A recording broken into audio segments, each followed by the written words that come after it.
Hi friends, வாங்க இன்றைக்கி அருமையான நம்ம சத்தான ஒரு ஹெல்த்தியான தோசை எப்படி செய்யறதுன்னு பார்க்கலாம். பாருங்கள், நான் இன்றைக்கி சாம்பார் வச்சுருக்கேன், கொண்டக்கடலை தோசை சுட்டிருக்கேன். எப்படி இருக்குன்னு பாருங்கள். நல்லா முறுமுறுன்னு நல்லாயிருக்கு, கலரும் நல்லா பார்க்குறதுக்கு அழகாக இருக்குது. வாங்க இது எப்படி செய்கிறதுன்னு நம்ம வீடியோக்குள்ளே போய் பார்க்கலாம். ஹாய் ஃப்ரெண்ட்ஸ், வாங்க இன்றைக்கி பார்த்திங்கன்னா அருமையான கொண்டக்கடலை தோசைக்கு நான் ஊற வச்சுருக்கேங்க. நைட்டே நான் ஊற வச்சிட்டேன். ஒரு 8 மணி நேரம் நல்லா ஊறினா தான் நம்மளுக்கு நல்லாயிருக்கும். இந்த கப்பால் நான் 1 கப்பு கருப்பு கொண்டக்கடலை எடுத்திருக்கேன். அதே கப்பால் 1 கப்பு இட்லி அரிசி எடுத்தோம், அதையும் நான் ஊற வச்சுருக்கேங்க. இது ஒரு 2 மணி நேரம் ஊறினா போதும், ரொம்ப ஊற வேண்டாம். இதை மட்டும் நல்லா ஊற வச்சுக்கோங்க. இதால் நான் இதில் 1 கப்பு, அதில் அரிசி 1 கப்பு, கடலை 1 கப்பு ஊற வச்சுருக்கேன். இது கூட சேர்த்து அரைக்கிறதுக்கு பார்த்திங்கன்னா 1 ஸ்பூன் ஜீரகம், காரத்துக்கு தகுந்த மாதிரி பச்சை மிளகா 3 பச்சை மிளகாய் எடுத்துருக்கேன், கொத்தமல்லி, கொஞ்சமாக ஒரு 1/2 துண்டு இஞ்சி நான் சேர்த்துக்கிறேன். இதில் எடுத்து வைக்காமல் விட்டுட்டேன். ஒரு 1/2 துண்டு இஞ்சி சேர்த்துக்கலாம். நம்ம பசங்கள்லாம் பார்த்திங்கன்னா கொண்டக்கடலையை வேக வச்சு சுண்டல் மாதிரி பண்ணி கொடுத்தோம்னா சாப்பிட மாட்டாங்க. இந்தமாரி தோசையாக செஞ்சு கொடுத்துருங்க, சாப்பிட்ருவாங்க.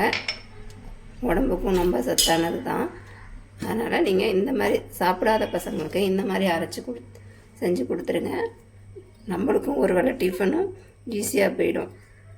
தேங்காய் சட்னியும் சாம்பாராக வச்சு சாப்பிடும்போது நல்லாயிருக்குங்க. செய்கிறது ரொம்ப ஈஸி. நைட்டே ஊற வச்சுட்டு படுத்துட்டோம்னா காலை எழுந்திரிச்சு அரைச்சி 2 தோசையை ஊற்றி கொடுத்து ஈஸியாக இருக்கும். அதுங்களும் கொண்டக்கடலை தோசைன்னு தெரியாது, அவசரத்தில் சாப்பிட்டுட்டு போயிடுவாங்க. நம்மளும் சத்தான பொருள் கொடுத்த மாதிரி இருக்கும். இதை அரைச்சிட்டு வந்துடலாம். பாருங்கள், அரைச்சாச்சு. நல்லா கலராக இருக்குது பாருங்கள்.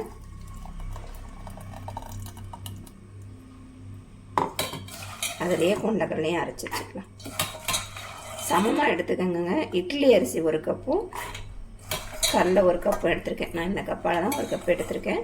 நீங்கள் எந்த கப்பால் எடுக்கிறீங்களோ அதே கப்பால் எடுத்துக்கோங்க.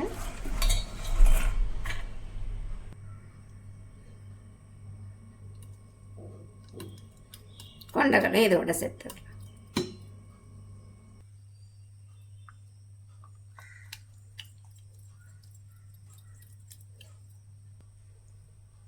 தேவையான அளவு உப்பு சேர்த்துக்கலாம்.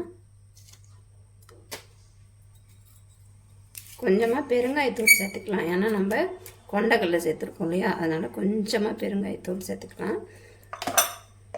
இதில் நம்ம மிளகு, இஞ்சி, பச்சை மிளகாய், ஜீரகம்லாம் சேர்த்து செய்யும்போது நல்லாயிருக்கும். வாசமாகவும் இருக்கும், சாப்பிடும்போதும் டேஸ்ட்டாக இருக்குங்க. இதை நீங்கள் கொஞ்சம் திக்காக அரைச்சி அடை மாதிரி கூட ஊற்றிக்கலாம். வெங்காயம், கருவேப்பிலை எல்லாம் போட்டு நம்ம நார்மலாக பருப்பு அடை செய்கிறோம் இல்லையா, அந்த மாதிரி கொஞ்சமாக நீங்கள் அடை மாதிரியும் செஞ்சுக்கலாம். நான் இன்றைக்கி பார்த்திங்கன்னா தோசையாக தான் ஊற்ற போகிறேன். இது நீங்கள் அப்படியேவும் ஊற்றலாம், இல்லை கொஞ்சம் ஒரு 2 மணி நேரம் ஊற வச்சு கூட நீங்கள் அதை ஊற்றிக்கலாங்க. நல்லா சாஃப்டாக இருக்கும். கொஞ்சமாக மஞ்சத்தூள், அவ்வளோதான். இதை கலந்து நான் உடனே ஊற்ற போகிறேன்.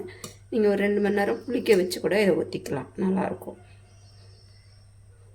நம்மளுக்கு இட்லி தோசைக்கு மாவு இல்லைன்னு நம்ம நினச்சோம்னா இந்த மாதிரி நைட்டை ஊற வச்சுட்டு நீங்கள் செஞ்சுக்கலாம். இதுலேயே பச்சை பயிறு, பச்சை பட்டாணி இருக்கு இல்லையா, அது காராமணி எதுலனாலும் செய்யலாங்க. அடை மாதிரி தான்.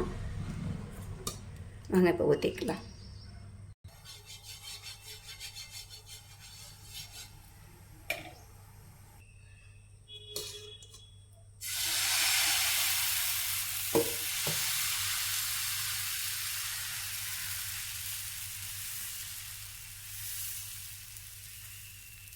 அவ்வளோங்க, தோசை ஊற்றி வச்சு பாருங்கள், நல்லா அழகாக வந்திருக்கு. நீங்கள் குழந்தைங்களுக்கு கொடுக்குற மாதிரி இருந்தால் கொஞ்சமாக நெய் சேர்த்து ஊற்றிக்கோங்க. நான் பார்த்திங்கன்னா எண்ணெய் தான் சேர்த்துருக்கேன். குழந்தைங்களுக்கு கொடுக்குற மாதிரி இருந்தால் நெய் சேர்த்துக்கோங்க, இன்னும் டேஸ்ட்டாக இருக்கும்.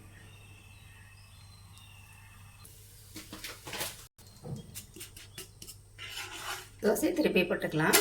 பாருங்கள், நல்லா வெந்துருச்சு. கொண்டக்கடலை தோசை ரெடி ஆகிடுச்சு. ஹெல்த்தியான ஒரு கொண்டக்கடலை தோசை ஈஸியாக செஞ்சிடலாங்க. நைட்டு படுக்கும்போது கடலையை ஊற வச்சுட்டு படுத்துட்டோம்னா காலை அரைச்சிட்டு செய்கிறது தான் நம்மளுக்கு வேலை. சூப்பராக இருக்கும். இது கூட நீங்கள் தேங்காய் சட்னி, சாம்பார், கார சட்னி எது கூடனாலும் வச்சு சாப்பிட்லாம். நல்லாயிருக்கும். நல்லா காரம் சாரமாக இருக்குங்க. ஏன்னா நம்ம இதில் மிளகு சீரகம், பச்சை மிளகாய் எல்லாமே சேர்த்துக்கலாம். இதில் கொஞ்சம் மிளகு சேர்த்துக்கிறனாலும் சேர்த்துக்கோங்க. நான் சேர்த்த மாதிரியே சொல்லிகிட்ருக்கேன். அதை மறந்துட்டேன் மிளகு சேர்க்குறதுக்கு. ஒரு 4-5 மிளகு சேர்த்திங்கனாலும் இன்னும் நல்லாயிருக்கும்.